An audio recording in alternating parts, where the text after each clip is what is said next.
मुलतवी के साथ सिर्फ एक तोप, चंद बंदूकें, आपने शामली को बचाया, अंग्रेजों को हराया था। एक अंग्रेज मौरिख, बल्कि एक खातून अंग्रेज की किताब मैंने पढ़ी जिसमें लिखा कि एक मर्तबा जब जंग बाद में अंग्रेज बड़ी तैयारी से आए तो हाजी इमदादुल्लाह महाजिर मक्की रहमतुल्लाह अलैह पीछे हटे तो किसी एक अस्तबल में जाकर छुपना पड़ा। अल्लाह का इतना बड़ा करम हुआ उस अल्लाह के वली पर कि हाजी इमदादुल्लाह महाजिर मक्की उस अस्तबल में है, मगर वो अंग्रेज सिपाही उनको देख नहीं सके। अगर कोई और कह देता तो बोलते अरे बड़ा चढ़ाकर पेश कर दिया। एक अंग्रेज की किताब मैंने पढ़ी, नाम याद नहीं आ रहा। ये उन हमारे मोअज़्ज़िज़ उलमाए कराम जो अल्लाह के वली भी थे, ये इनके करामात भी थे। फिर हाजी इमदादुल्लाह महाजिर मक्की रहमतुल्लाह अलैह मक्का मदीना चले गए। ये हमारे बुजुर्गों की कुर्बानियां हैं, इसको कोई नजरअंदाज नहीं कर सकता। मेरे अजीज दोस्तों और बुजुर्गों, फिर क्या आप जानते कि झांसी की रानी का जिक्र होता है? झांसी की रानी का जिक्र होता है, मगर कोई आपको यह नहीं कहता कि झांसी की रानी के साथ खुदा बख्श कौन था, गुलाम गौस खां कौन थे, तोप के इंचार्ज गुलाम गौस खां, फौज के इंचार्ज खुदा बख्श झांसी की रानी के साथ। मगर जो मुसलमानों से नफरत करते, मैं उनसे कह रहा हूं, मैं मुसलमानों से नहीं कह रहा हूं, जो मुसलमानों से नफरत करते उनको आईना दिखा रहा हूं। जाके तारीख पढ़ो, हिस्ट्री पढ़ो। तुम्हारे दिलो दिमाग में 70 साल से मुसलमानों के ताल्लुक से नफरत भर दी गई है कि झांसी की रानी के साथ फौज का इंचार्ज खुदा बख्श, आर्टिलरी तोपखाने का इंचार्ज गुलाम गौस खान, और ये लोग 4 जून को शहीद हुए झांसी के किले को का तहफ्फुज करते। और कौन कौन इनके खिलाफ गद्दारी किया, अंग्रेजों के साथ कौन थे? ये ग्वालियर के सिंधियास थे जिन्होंने झांसी की रानी से लड़ाई लड़ने आए थे। और झांसी की रानी के साथ जो एक हमेशा एक खातून महिला साथ रहती थी, वो क्या हिंदू थी? नहीं, वो मुसलमान थी। क्या नाम था उसका? मंजर नाम था उसका।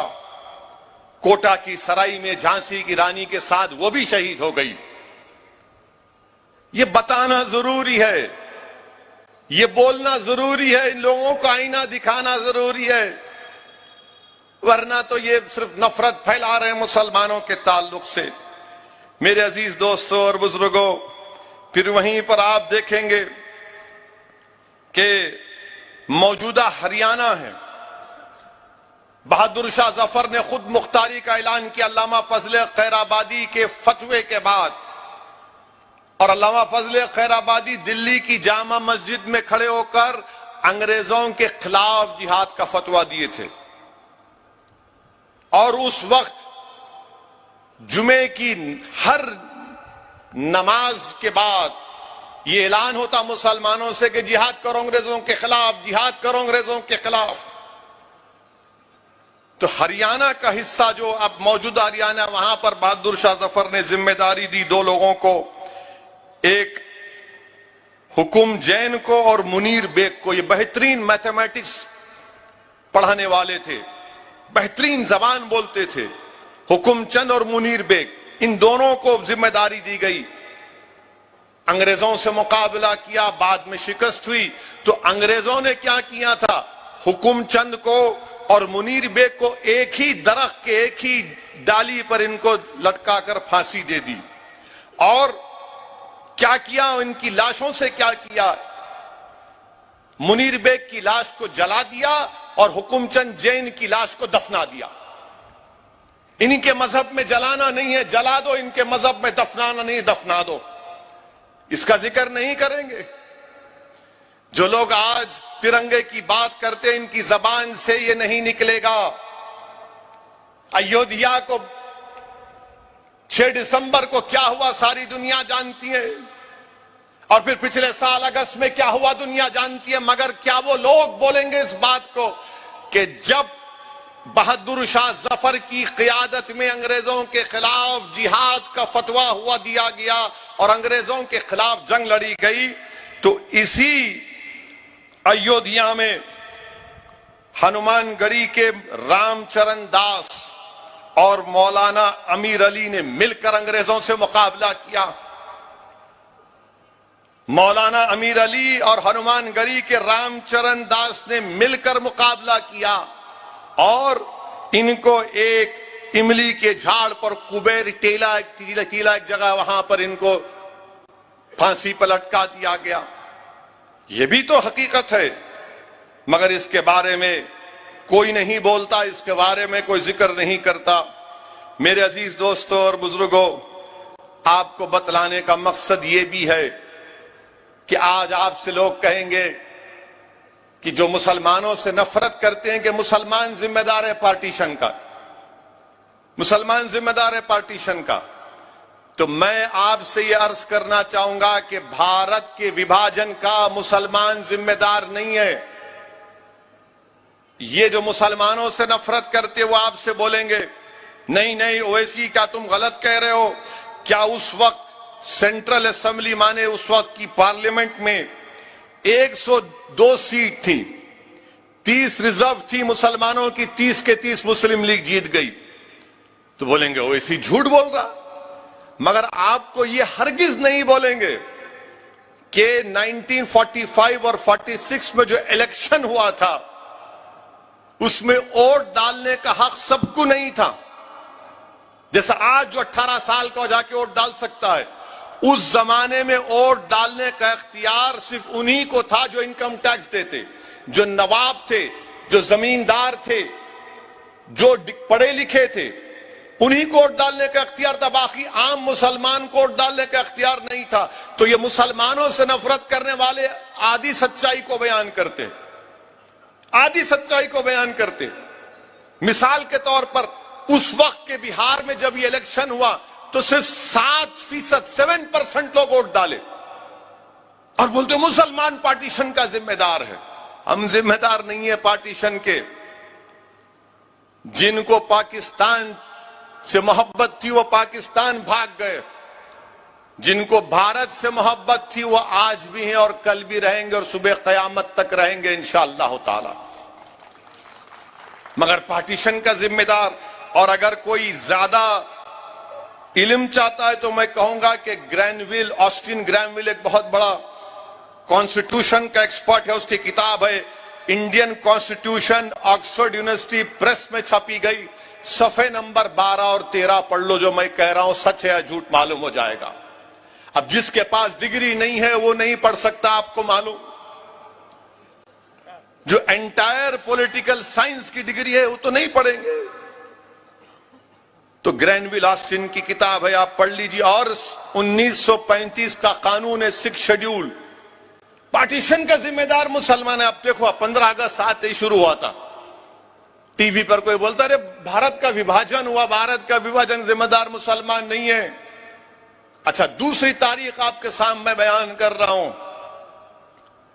कि जब कांग्रेस ने मंजूर किया भारत के विभाजन को, पार्टीशन को, तो कांग्रेस के उस इजलास में उस पार्टीशन के प्लान को किसने पेश किया? उनका नाम जीबी पंत था। पार्टीशन के प्लान को पेश किया और फिर उसको सेकंड किसने किया? मौलाना आजाद ने। उसकी मुखालिफत कौन किया? मौलाना हिफ्जुर रहमान ने।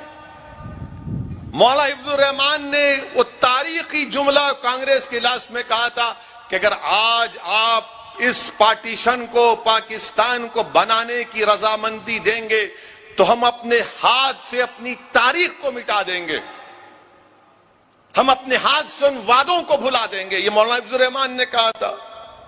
मगर आप बोलते हम जिम्मेदार, मुसलमान जिम्मेदार नहीं है, मुसलमान जिम्मेदार नहीं है, ये तारीख का हिस्सा है।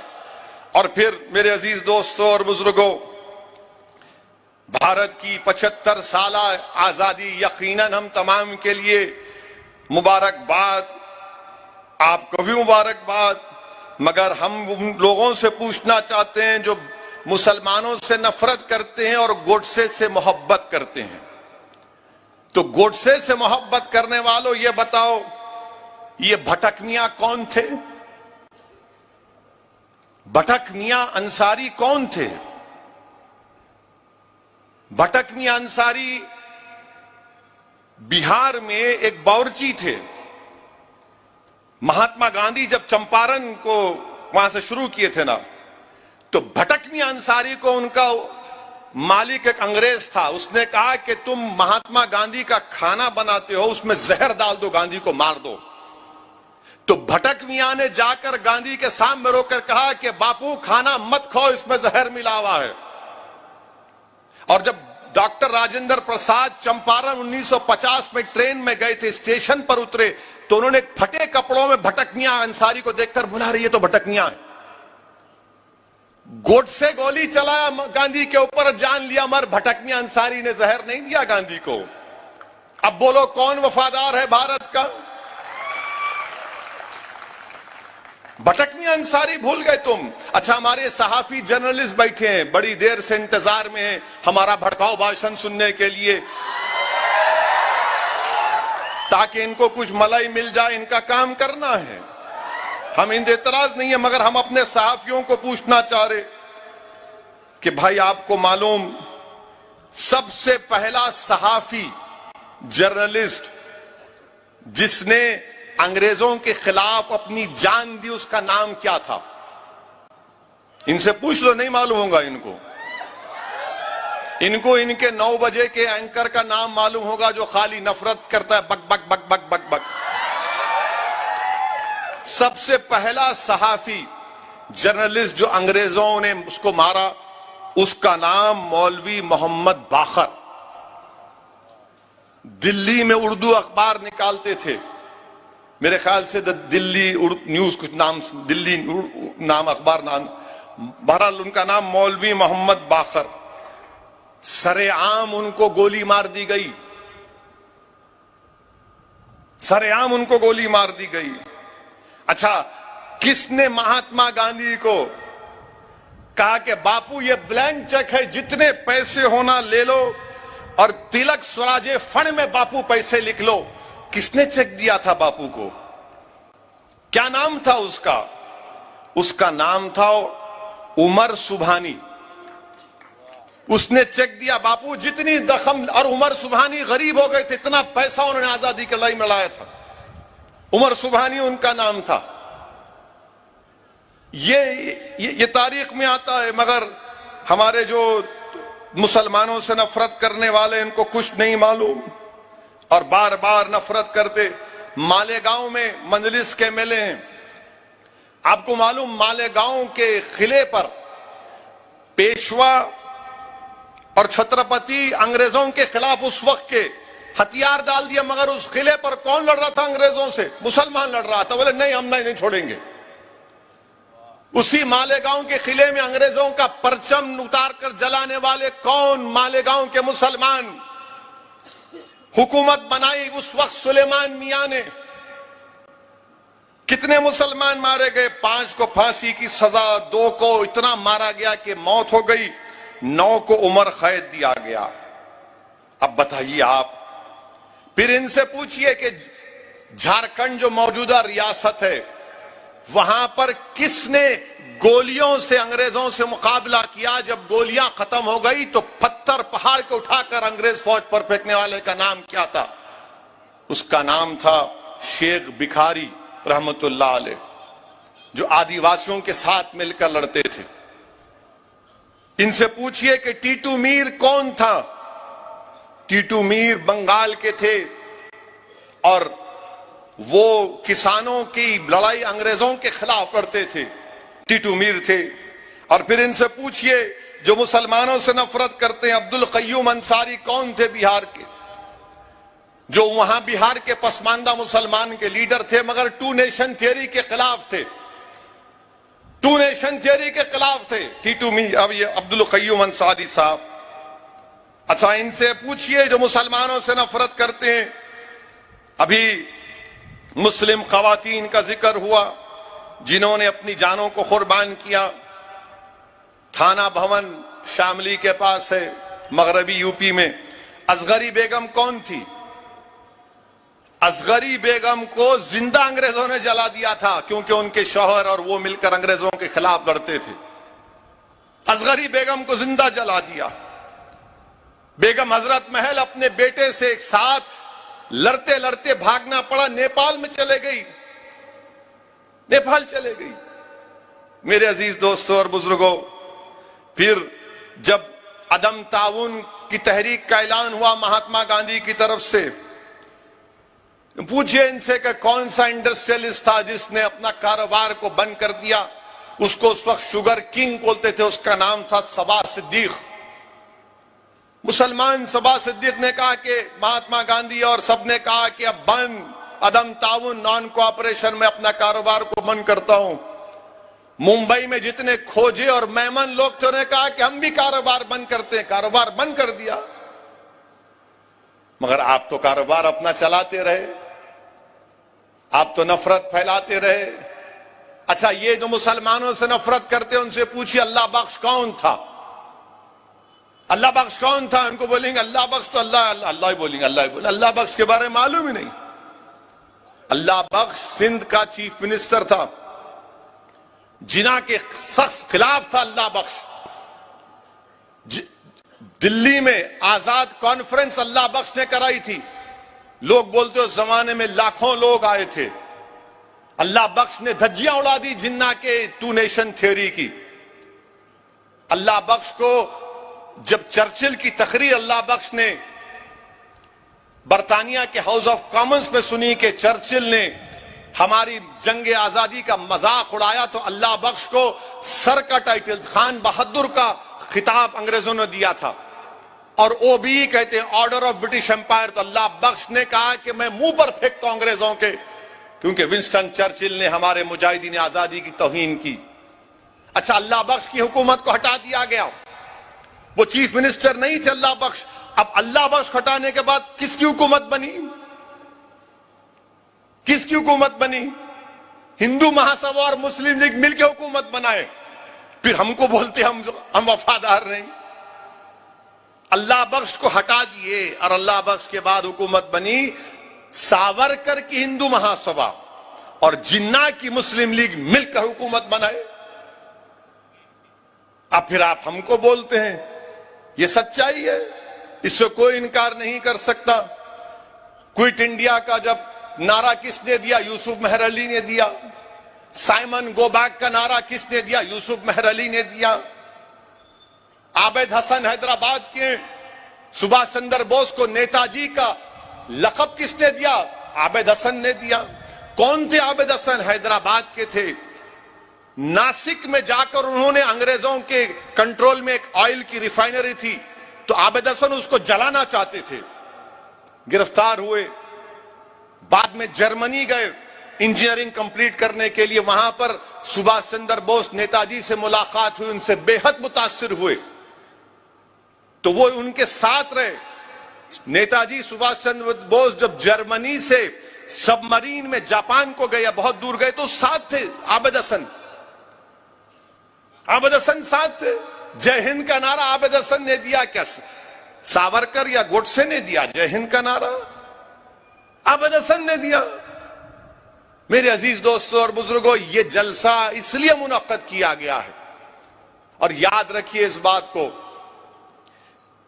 कि उलमा इकराम की मौजूदगी में लबकशाई कर रहा हूं। अल्लाह के रसूल सल्लल्लाहु अलैहि वसल्लम, मोहम्मद मुस्तफ़ा सल्लल्लाहु अलैहि वसल्लम जब मदीने को वापिस आते तो मदीने की दीवारों को मोहब्बत की निगाहों से देखते थे। मदीने की दीवारों को मोहब्बत की निगाहों से देखते थे। तो बुखारी का सबसे बड़ा आलिम, सबसे बड़ा प्रोफिशिएंट आदमी उसमें था, तो इब्ने हजर अस्कलानी रहमतुल्लाह अलैह ने कहा कि इससे यह बात साबित होती है वतन से मोहब्बत की। जब रसूल अल्लाह सल्लल्लाहु अलैहि वसल्लम मदीने को वापिस आते, मदीने की दीवारों को मोहब्बत से देखते, ये ओवैसी या कोई हसन फारूकी या मुफ्ती गयास नहीं, इब्ने हजर अस्कलानी कह रहे हैं कि इससे वतन की मोहब्बत साबित होती है।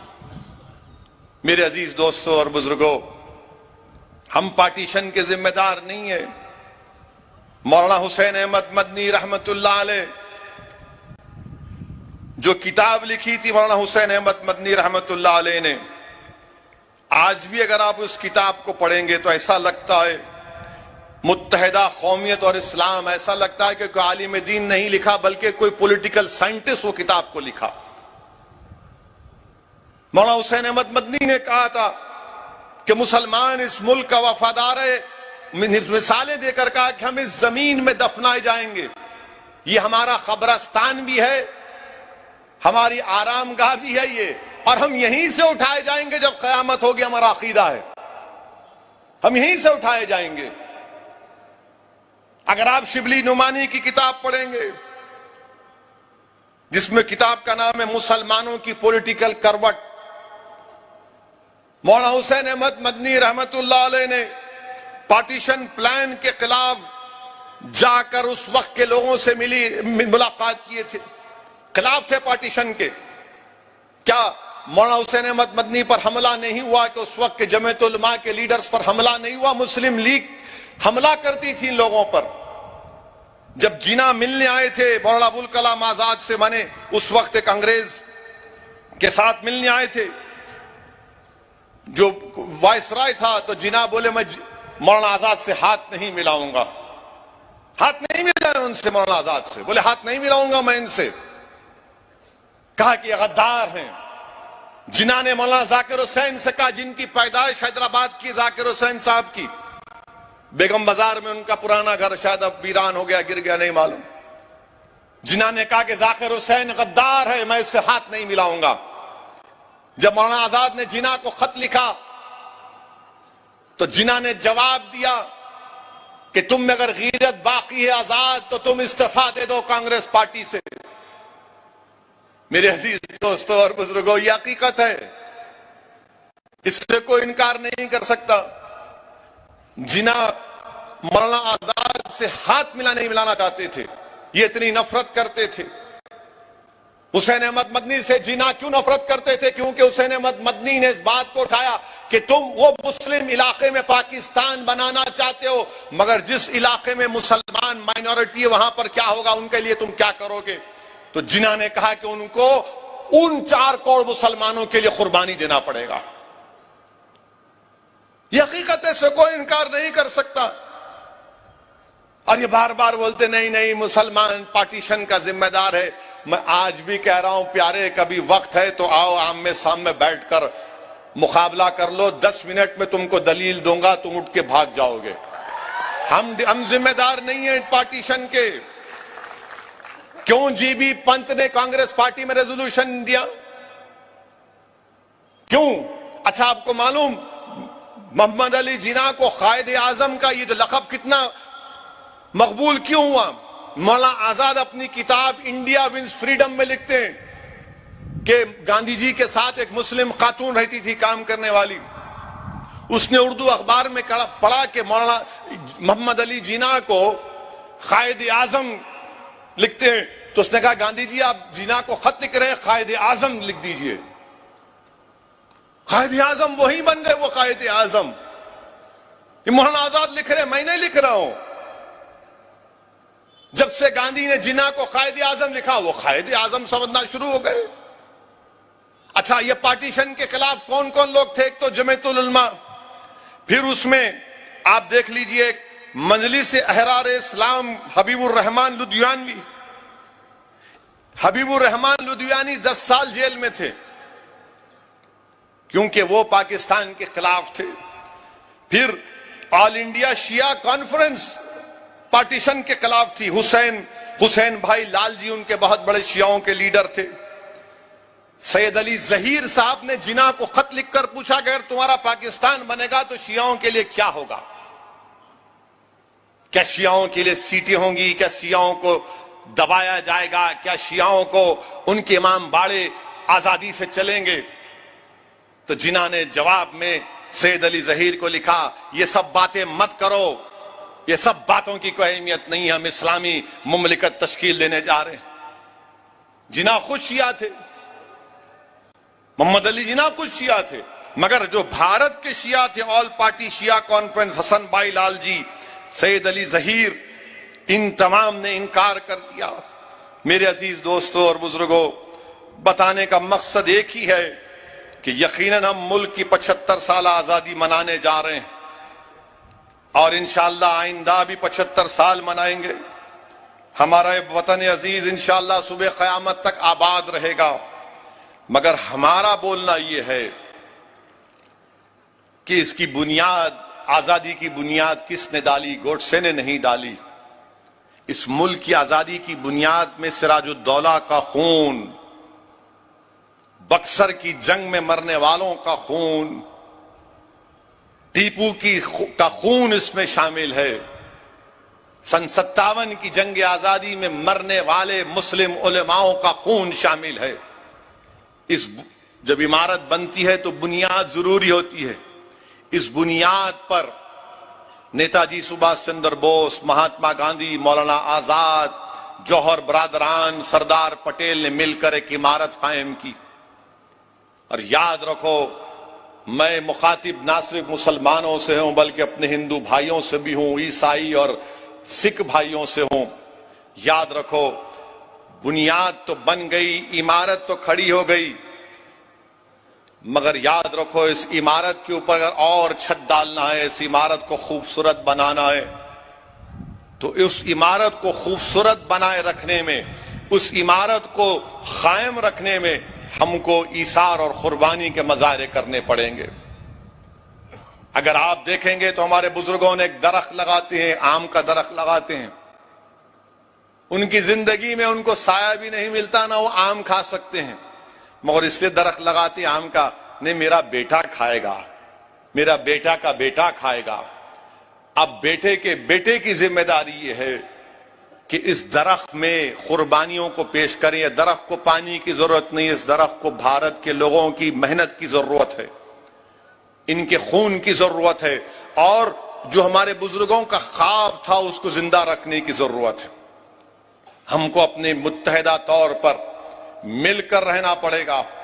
सियासी इख्तलाफात हो सकते हैं, मगर याद रखो, अगर मजहबी इख्तलाफात की चिंगारी लग जाएगी, जो लोग लगा रहे हैं, तो याद रखो इससे मुल्क को नुकसान होगा। और अगर मुल्क को नुकसान होगा तो हम हमारे बुजुर्गों की कुर्बानियों को तबाह ताराज और बर्बाद कर दे रहे हैं। और जो लोग आज भारत में मुसलमानों से आकर कह रहे हैं कि आप वफादारी दिखाओ, हम उनसे कहना चाह रहे हैं हैदराबादी लहजे में, जिसके सर पे बाल नहीं होते ना, जो गंजा बोलते हम लोग उसको, जिसके सर पे बाल नहीं होते ना, दुनिया की बेहतरीन टोपी पहनता हूं उन्हें, टकला नहीं दिखना बोल के। तो ये लोग वही हैं, कुछ नहीं करे क्योंकि मालूम सर साफ है, तो बेहतरीन टोपी पहन के हमको टोपी पिलाना चाह रहे।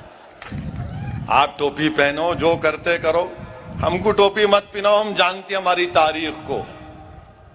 जो लोग कहते हैं, हमारे वजीर आजम ने कहा कि आरएसएस मेरा फाउंडेशन है। आपका आरएसएस फाउंडेशन है तो क्या आरएसएस भारत के संविधान के खिलाफ नहीं थी 1950 में? क्या गोलवालकर ने और ऑर्गेनाइजर मैगजीन में नहीं छपा कि हमको मनुस्मृति चाहिए, अंबेडकर का संविधान नहीं चाहिए? हमको मत सिखाओ आप, हमको सिखाने की जरूरत नहीं है भारत से मोहब्बत। जैसा कि हुसैन अहमद मदनी रहमतुल्लाह अलैह ने कहा कि हम पैदा हुए तो यहीं जाएंगे और जब उठेंगे तो क़यामत के दिन यहीं से उठने वाले हैं। ये हमारी पनाहगाह भी है और कब्रिस्तान भी है। अब क्या होता कि आप सुनते हैदराबाद मेरे भाई ने लुट गया, यहाँ कुछ भी पैसे नहीं है, मोहल्ले में बात पहुंच जाती, नहीं है इसके पास पैसे नहीं है, तो उन्हें अपने आप को दिखाने का से मैं भी दौलतमंद हूं। उन्हें क्या करता, अरे 15 अगस्त है, लो मैं लगाओ, तुम भी लगाओ, 10 झंडे लगाओ, पैसे दे रहा हूं सबको।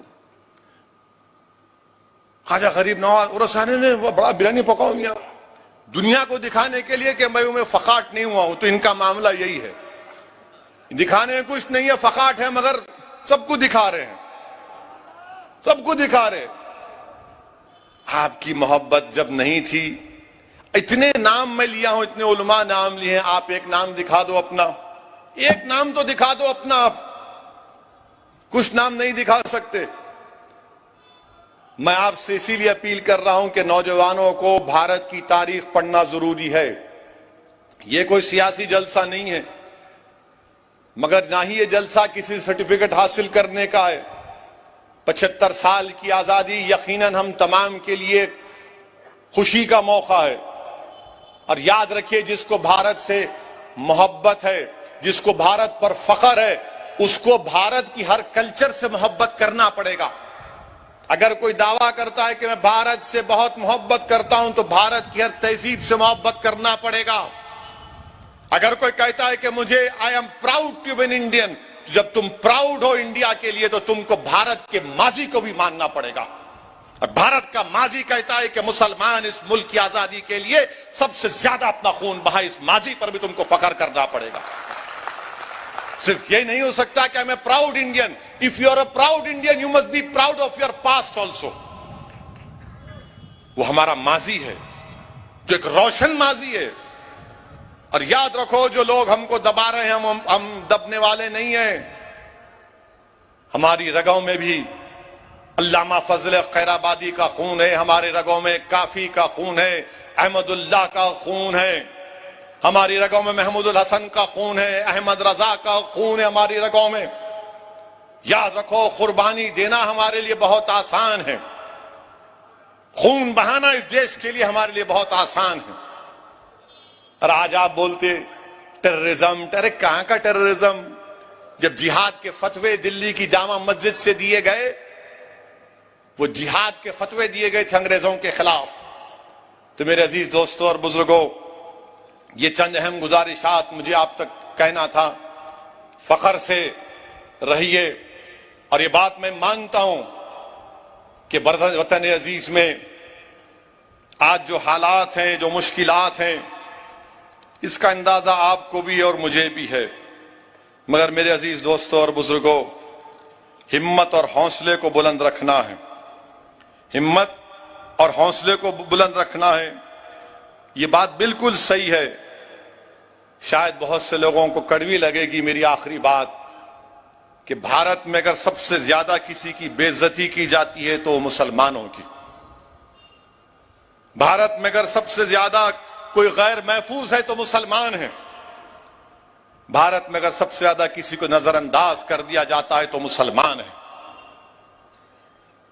ये कोई टीवी की हेडलाइन के लिए नहीं कह रहा हूं मैं, मेरे पास आदाद शुमार हैं। मुल्क आजाद जरूर हो गया, मगर गौ रक्षकों को जो आजादी है, वो आजादी उनको नहीं मिलनी चाहिए।